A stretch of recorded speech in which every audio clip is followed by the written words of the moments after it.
Halo semuanya, Sobat Migran dimanapun kalian berada. Hari ini saya ingin membahas lagi tentang pekerja migran Indonesia. Tidak kemana-mana selain pekerja migran Indonesia ya, karena ya saya pekerja migran Indonesia. Teman-teman, saya ingin membahas tentang fungsi dari pelayanan perwakilan kita di luar negeri, yaitu KJRI. Ya, kalau saya di Hong Kong, kita sharing ya tentang fungsi layanan KJRI Hong Kong gitu. Jadi menurut teman-teman semua gimana ya untuk KJRI Hong Kong ini gitu ya. Kinerja-kinerja yang ada di KJRI Hong Kong dari tahun ke tahun gitu. Menurut kalian seperti apa gitu. Dan ini menurut pikiran saya ya. Jadi ini menurut saya tidak akan memaksa. Kalau kalian punya persepsi sendiri silakan komen ya.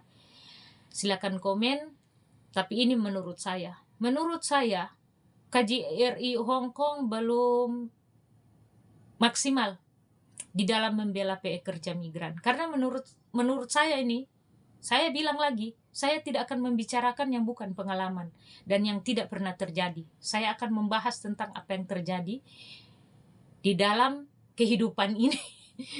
Di dalam konten-konten saya lah, begitu ya. Jadi teman-teman semua, karena begini, saya nih ada pengalaman juga mengurus atau membantu teman pekerja migran Indonesia. Kemarin PMI-nya nih dinotis majikan dan dia hanya diberikan $1.500. Saat ini pekerja migran ini udah di kampung halamannya gitu. Dia baru kerja 6 bulan dan dinotis majikan dia teman-teman semua. Dan kemarin dia bilang ke saya bahwa dia dinotis, dia hanya diberikan $1.500 dan diberikan tiket pulang. Teman-teman semua, kita nih saat kita dinotis, otomatis kita diberikan hak kita gaji 1 bulan kan. Terus mana gaji 1 bulannya gitu, kok cuma dikasih $1.500 sih gitu ya. Terus saya bilang, ya oke, urus aja, telepon agensi gitu. Saya melapor gitu kan, nggak lapor langsung di KJRI karena memang saya ada linknya gitu ya, ada link KJRI-nya di sini. Saya ingin memperlihatkan kepada teman-teman semua dan saya pernah melapor melalui link ini ya, dan saya ini dikasih dari Ibu Direktur Pelindungan Pekerja Imigran Indonesia, Ibu Yani, yang masih Direktur Penempatan ralat bukan pelindungan, Direktur Penempatan Pekerja Imigran Indonesia, Ibu Andayani. Tapi sekarang dia sudah menjadi di perencanaan gitu, bukan lagi di pelindungan lagi, di penempatan. Dan dia yang kasih nomor ini, Adnaker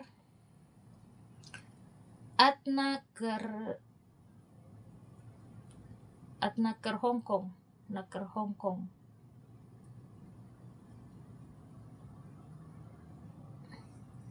Gitu ya, mana nih Naker Hong Kong nih. Saya ingin memperlihatkan kepada kalian.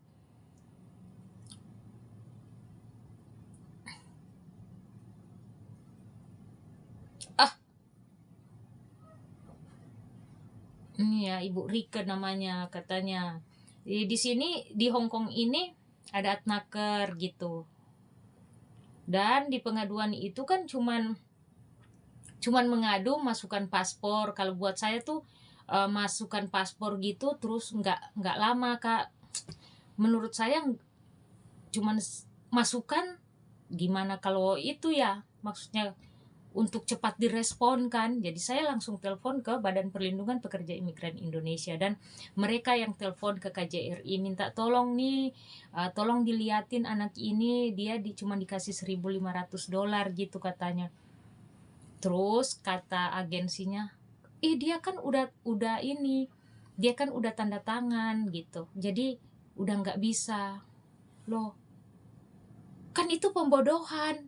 Maksudnya gini, anaknya kan harus dikasih 4.700 ya, taruh dia masih ini yang lama gitu ya, masih masih kontrak yang lama gitu ya, kasih aja kasih aja 4.700 ya gitu.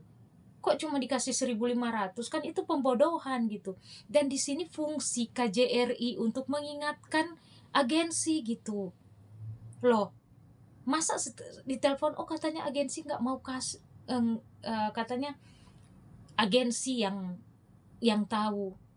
Loh, kalian sebagai pemerintah kan harus ya setidaknya menekan agensi. Oh kalian ini nggak benar berarti agensi kalian loh. Itu kan kalau seumpamanya di Indonesia ya. Kalau di Indonesia kan Kemenaker, Disnaker ya, yang tegur, memberikan teguran gitu ke PT. Dan begitu juga kan di sini KJRI yang otomatis menegur untuk agensi di sini gitu. Tapi saya melihat ini pengalaman saya sih, pengalaman saya membantu teman-teman PMI. Saya bilang kalau saya nggak lapor di sana, kalau cuma di sini, dan sampai hari ini pun saya belum pernah ke KJRI untuk, kalau teman-teman kemarin yang komunitas-komunitas itu kan selalu ya ada apa namanya gitu, interaksi gitu. Karena kemarin juga saya lihat di komunitas dari Mas Andro YouTuber Hong Kong tuh diundang kan untuk berinteraksi, tapi saya dipanggil gitu sama komunitasnya mereka, ditawarkan kalau suka pergi. Saya bilang ya karena saya ada tanggung jawab di ibadah Natal, terpaksa saya nggak bisa pergi. Sebenarnya saya suka pergi, dan saya juga ingin mempertanyakan seperti itu teman-teman semua. Jadi teman-teman seharusnya kalau seandainya teman kita nih bermasalah, ya KJRI Hong Kong harus membantu dong, tanyakan ke agensi gitu. Masanya membiarkan, artinya membiarkan ini hak-haknya nggak dikasih. Kalau KJRI Hong Kong nggak bisa, lapor aja ke labor katanya. Berarti KJRI Hong Kong tidak bisa dong mengcover teman-teman kita yang bermasalah gitu. Kayak seperti ini gitu, teman-teman semua. Jadi kalau menurut saya ya, menurut saya, seandainya KJRI Hong Kong bisa melihat teman-teman kita yang ada di luar negeri, maka yang seperti komunitas-komunitas selayaknya yang ada di Hong Kong ini nggak akan banyak bersuara gitu.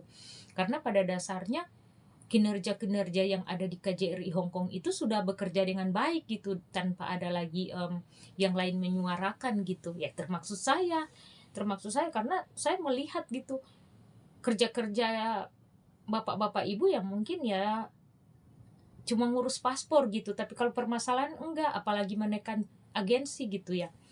Ya nanti gimana ya kalau seumpamanya kalian menekan agensi kan dolar gimana gitu. Jadi menurut kalian teman-teman semua gimana fungsi KJRI Hong Kong? Dan saat kalian kita pergi ngurus ini itu, apakah ada senyuman-senyuman yang manis? Senyuman-senyuman yang kalian, saya tuh gini, maksudnya gini teman-teman semua, KJRI Hong Kong ya seharusnya tuh kayak ada rama-rama gitu. Saya pun dulu pernah ya ambil paspor itu, saya merasa nggak friendly. Pegawai-pegawai situ ada beberapa yang kayak sinis-sinis gitu. Jadi buat saya sih gimana ya, mungkin saya menilai cuma 1-2 orang, tapi yang sebenarnya lain enggak gitu. Tapi kalau menurut saya, kalian bapak ibu yang ada di sana, ya senyum. Malahan kalau pekerja migran datang, itu kan rumah kita, kalian tuh kayak rumah orang tua kita seharusnya ya. Hello, selamat siang, apa kabar, terus gimana aman majikannya, itu enak loh. Kita merasa kayak ini orang tua kita di luar negeri guys gitu kan, benar nggak sih? Jadi kalau kita datang ke KJRI Hong Kong bukan mbak duduk di sana ya, mbak jangan ribut ya, mbak ini kan ada tuh orang-orang yang ngambil paspor tuh kayak ngobrol tuh kayak saya nih besar gitu.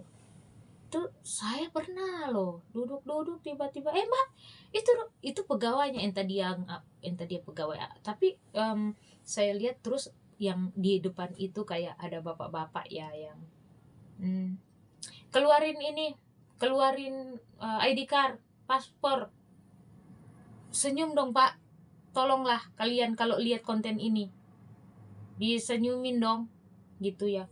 Ini ya Mbak, paspornya dong, senyum ke, atau ya masih kepribadian masing-masing ya lah. Benar nggak sih ya? Mungkin udah jadi kepribadian orang masing-masing. Kayak kita kan kalau ngobrol gitu ya, gitu kira-kira. Tapi sebagai apa ya, kalau menurut saya, orang-orang yang bekerja di pemerintahan tuh ya kan kalian terdidik gitu ya, benar nggak sih? Kalian kan terdidik bagaimana berpublic speakingnya, dan ya mungkin cara language, cara apa namanya, wajahnya untuk menghadapi orang-orang gitu, kayak halo Mbak atau halo gimana ya, maksudnya gini teman-teman, jangan tegang, apalagi tuh bagian paspor. Ngurus paspor kan itu memang orang imigrasi tuh. Dulu kan saya di ini saya sempat bikin parodi kan, kalau cara orang imigrasi menghadapi orang traveling atau apa kan, paspor, KTP, dalam rangka apa tujuan kalian pergi traveling, atau kenapa sih nggak mau senyum gitu, senyum kayak bapak biar tambah kelihatan cakepnya gitu, gantengnya gitu ya. Ini tegang banget loh Pak, kayak mau makan orang gitu. Itu tuh orang-orang imigrasi itu kayak paspor, terus apa lagi ya, dulu saya pernah gini, paspor, terus dia ngomong gini, KTP, udah saya kasih loh KTP, ID card, saya bilang ID card apa Pak, ini bandara Soeto Soekarno Hatta gitu ya. Itu tuh orang banyak bermasalah di bandara itu ya, orang lama-lama trauma lewat situ. Saya pernah tuh tahun berapa ya, saya pulang, udah KTP ya, dia bilang ID card, saya keluarin lah ID card Hongkong, dia baca gini, terus dia ngomong, ini apa, kan bapak bilang, saya bilang kan bapak bilang ID card, KTP, saya keluarin KTP Indonesia saya, sekarang bapak bilang ID card, ya saya keluarin ya ID card Hongkong lah, ini kan ini apa, ID card Hongkong Pak, KTP Hongkong ini, masa KTP Hongkong seperti ini ya guys, kita kan orang Manado ya, orang Manado kalau sama orang Batak tuh ketemu tuh, kalian tahu gimana tuh? Saya tuh langsung, Pak, ini KTP Hongkong, ini KTP Indonesia. Saya tuh mau bicara juga, bukan cuman kalian ya. Tak keluarin muka asli saya yang ya kalau manis-manis gitu ya ngomong. Tapi kalau udah kayak setan, nggak ada senyum-senyumnya ya saya juga, saya berhak gitu. Kalian duduk di sini, ya duduk aja. Kita tuh mau pergi kerja. Lagian kalian terima uang dari pemerintah, digaji, kita kan ini pahlawan devisa. Iya kan, itu dalam hati saya waktu itu. Terus saya jelaskan, Pak, ini KTP Indonesia, ini KTP Hongkong. Terus bapak bilang apa, mau cari ID card apa lagi, saya bilang gitu. Oh, kamu ini, saya kan cuma ngomong gitu. Enggak Pak, bapak ngegas, bapak bilang KTP, saya keluarin KTP, ID card bapak bilang, saya keluar ID card, saya pikir bapak minta ID card Hongkong, saya keluarin dong, saya bilang gitu. Dia, kamu ini, kamu dalam hati, nggak tahu, bilang aja. Paspor udah keluarin ini ya, kontrak kerja, dalam hati mau tanya apa lagi, dalam hati gitu. Itu dulu yang bukan dulu sih, 2019 kalau nggak salah itu. Jadi teman-teman semua, kita nih ya, kalau mereka nggak senyumin tuh kayak kasar, gas juga gitu. Kenapa kasar-kasar Pak? Saya nih ya, kalau disok orang di jalan, kadang untung saya nih udah ada bertobat jadi saya kan ya lagi melatih kayak teman-teman tadi, apa ya, kalau mental kita ya saya lagi melatih kesabaran, karena saya ini suka banget berantem, kayak suka berargumentasi gitu ya, suka banget. Saya dulu pernah lagi di apa namanya, bandara horor itu ya. Waktu kita di karantina, selesai di karantina kan udah dibilangin ya itu kalau selesai karantina kita nggak akan beli tiket lagi kan, karena tiket kita tuh udah saya dari Hong Kong langsung Manado gitu. Jadi kalau setelah kita singgah mampir karantina ya nggak ada. Itu orang Garuda ngomong harus beli tiket lagi. Tak pakai mejanya gini. Mbak, kita nih udah dibilangin waktu mampir di sini ya. Saya bilang, mampir di sini kita ya. Saya bilang, udah nggak mau beli tiket lagi, udah dibilangin dari KJRI juga udah bilangin kita. Ini jadi kita cuman mampir, nanti kalian yang tulisin tiket. Oh nggak bisa, oh nggak, saya bilang. Saya panggil tuh teman-teman kita satu rombongan. Saya di situ kayak setan. Saya telepon, ada nih kalau Pak Erga lihat konten ini, sekarang dia udah di KBRI Malaysia. Saya ingat saya sempat ambil nomornya dan saya telepon, Pak, terus kita ini gimana Pak? Katanya ini mau diminta. Saya teriak-teriak tuh. Itu masa nggak ada orang BP2MI di situ? Ada. Tiba-tiba kita ribut dan orang BP2MI datang untuk membereskan. Enggak. Terus kalau kita nggak speak up, ya makanya saya lihat-lihat teman-teman yang kemarin nggak bisa berangkat. Kayaknya begini teman-teman semua ya. Di Indonesia ini, kalau kita nggak tahu bicara, maka di situ serang empuknya mereka ya. Saya mau bahas kemana nih? Jadi teman-teman semua ya, kita bicara ini udah melenceng sampai ke Garuda lagi waktu saya di karantina, gimana sih? Jadi teman-teman semua, ada manfaat nggak? Manfaat iya ada, urus paspor. Dan ketika kalau kita ada masalah, cuman ditulisin aja, iya. Cuma ditelusin, dimasukin dalam berkas-berkas itu masalah kita. Ada ya dibantu. Karena memang ya jujur saja, saya ini selama ini untuk membantu kawan-kawan PMI, nggak ke KJRI langsung, nggak. Saya telepon ke sana. Gitu. Ke pusatnya, baru dari sananya yang telepon ke KJRI. Karena saya nggak ada link di KJRI Hong Kong sini gitu. Ya yang bapak-bapak ibu yang terhormat di atas-atas sana tuh yang ada link dengan mereka, saya minta tolong ke mereka untuk teleponin gitu. Kalau cuman saya paling, siapa dia babu pekerja migran ngapain juga gitu kan. Ini menurut saya, tapi mungkin ya ini kembali lagi, ini mungkin saya. Alhamdulillah, puji Tuhan kalau kalian yang udah pernah merasakan terbantu dari situ ya puji Tuhan gitu maksudnya ya, berarti ada manfaatnya.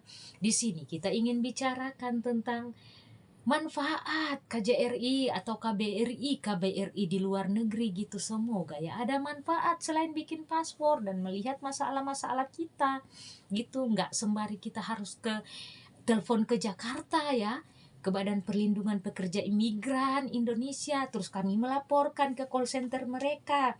Kan ada KJRI, KBRI, benar nggak sih? Jadi kan manfaat guna dari KBRI, KJRI yang ada di luar negeri ya untuk melindungi masyarakat yang ada di luar negeri ya, kita ini gitu ya.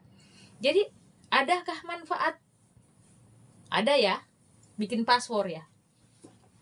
Ada manfaat ya bikin paspor ya mungkin.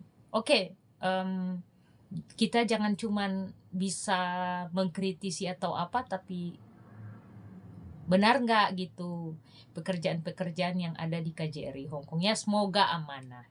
Itu aja. Jadi teman-teman semua, semoga sharing saya ini bisa bermanfaat. Kita saling mengingatkan bahwa KJRI Hong Kong itu wajib untuk melindungi kita karena mereka ada perwakilan kita di luar negeri. Ibaratnya gini, kalau 100% kerjanya KJRI ke kita tuh 90% loh, selain pemerintah di sini gitu. Jadi kita nggak harus lari ke Indonesia, menelpon ke Indonesia gitu.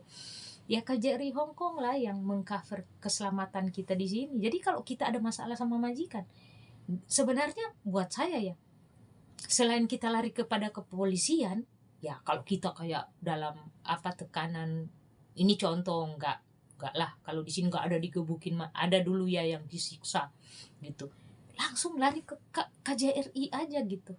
langsung kabur ke KJRI. Ini kita jangan bicara dulu tentang polisi, tapi kalau benar-benar yang sebenarnya gitu KJRI gitu, selain polisi. Ini untuk bicara tentang manfaat KJRI untuk kita masyarakat Indonesia yang ada di luar negeri, ya untuk melindungi kita lah gitu ya, untuk membantu melaporkan kayak kita kena kasus gitu.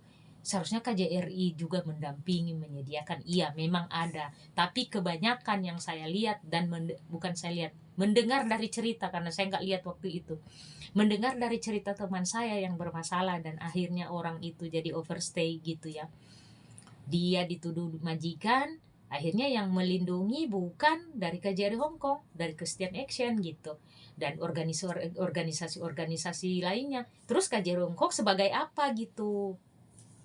Aduh, itu aja ya.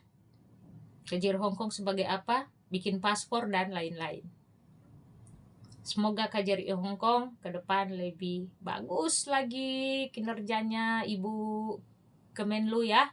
Anak-anak buah Anda ya, semoga ke depan lebih bagus lagi, karena melihat dari tahun ke tahun kami tetap bergantung kepada orang lain gitu, kepada instansi lain gitu ya, kepada organisasi lain gitu kebanyakan, dibanding berharap kepada KJRI gitu. Jangan tersinggung. Ini kalau yang melihat mungkin orang KJRI, semoga ke depan kalian tetap jadi kebanggaan kami sebagai perwakilan yang ada di luar negeri. Jadi teman-teman, itu ya sharing kita pada hari ini tentang manfaat KJRI Hong Kong. God bless, tetap semangat.